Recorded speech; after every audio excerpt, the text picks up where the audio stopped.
Hey, everybody. This is Bishop Brown, and I wanted to come to you today because I'm specifically talking to the Victory churches and anyone who is a pastor or minister, or you have a ministry. You have just a little less than a month to get ready for the big day in church world, okay? Or church for Resurrection Sunday that otherwise are not interested, are not coming, are not going to be a part of your ministry.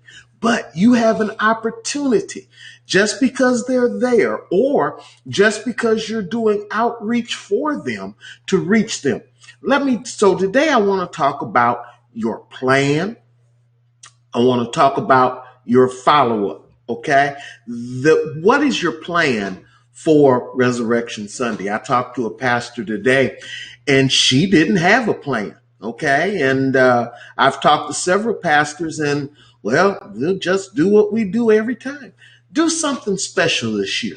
Stretch out of the box. Put your best foot forward.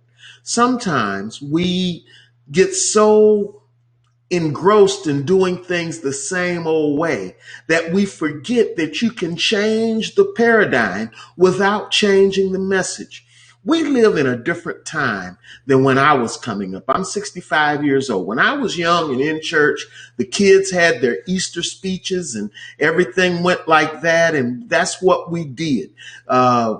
People came to church because they were obligated to come to church. Families came to church. That world no longer exists, okay? People sometimes will come to church as a duty, but their whole mindset is not to sit and listen to a preacher that much. They want to get something that can apply to their lives. And if you don't plan to be that thing, if you don't plan to follow up with them, if you don't plan to reach out to them, if you don't plan for something special, then you will become irrelevant. And that's not what we want in the body of Christ. We are the salt that's supposed to change the world. We provide the salt that gives the meal its flavor.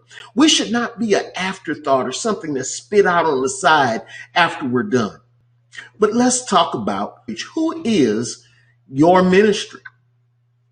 Who are the families involved? What is going on in your particular part of the world that's causing people strain and stress? Can you answer one special problem that Sunday? Can you address one thing that Jesus gave us victory for on that Sunday? Can you start a conversation on that Sunday? Are you prepared? Are your people prepared for the actual Sunday? Are your greeters ready? Are your ushers ready? Do you have visitor cards ready? Do you have a way of cataloging and keeping track of email addresses so you can contact those people over and over and over again? My friend Josh Hunt, who wrote the book, How to Double Your Church, How to Double Your Class in 2 years or less, he believes in the tiger principle. And one of the items in the I in tiger stands for invite every member and every visitor to every event every month. Invite. So part of what you want to be able to do is set up a process where you can continually invite them back to your church week after week, month after month. I'm so proud of my friend Troy Brewer at Open Door Ministries in Burleson. Every week I get an email from him. Every week it tells me what's going on and what's to be expected from Open Door Church. It tells me when he's on the radio. It tells me if he's going to be on television. It tells me if the food bank is going to be open. It tells me if they're having men's ministry. That's what you need to be able to do. Sometimes men want to find a ministry that's not afraid of men. Sometimes women want to be in a place where they can find women that are women. We live in a time where roles are being confused and really we're in convulsion as a society. So, what am I talking about? I want you to get ready, to be ready to do the thing that will help your church be able to reach those people and come back with those people time and time again. That's what we do. All right. So that's step one. Have an email list ready. Make sure. I talked to another pastor today and I said, well, do you have your email addresses already on computer somewhere where you can contact these people? And the answer came back from him, no, that they didn't. They have collected email addresses, but if they're not in the computer, what good are they? ConvertKit will give you ConvertKit. I will put a tag, put a link to ConvertKit. Will give you 100 name addresses that you can bulk email without using the address line in Gmail. Let's set up a regular way where people can subscribe to your email list so you can stay in contact with them. What does your website look like? No, I'm not talking about your Facebook page. I'm talking about your website. Your Facebook page is important too. But what does your website look like? Are you still advertising last August's revival? Or do you even have a website? Come on, guys, it's time. People will check out your website and your social media before they ever show their face at your church. So you need to be ready for this. And it's important. So Victory, I'm challenging you today. Have a message that reaches people. Have a process that is prepared to re-reach them and talk to them and engage with them on an ongoing basis. Don't let me get more letters from Donald Trump and Joe Biden than I get from your church. That makes no sense.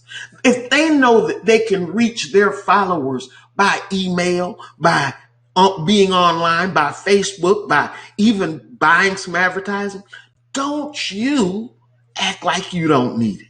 Don't you act like it's irrelevant and unnecessary.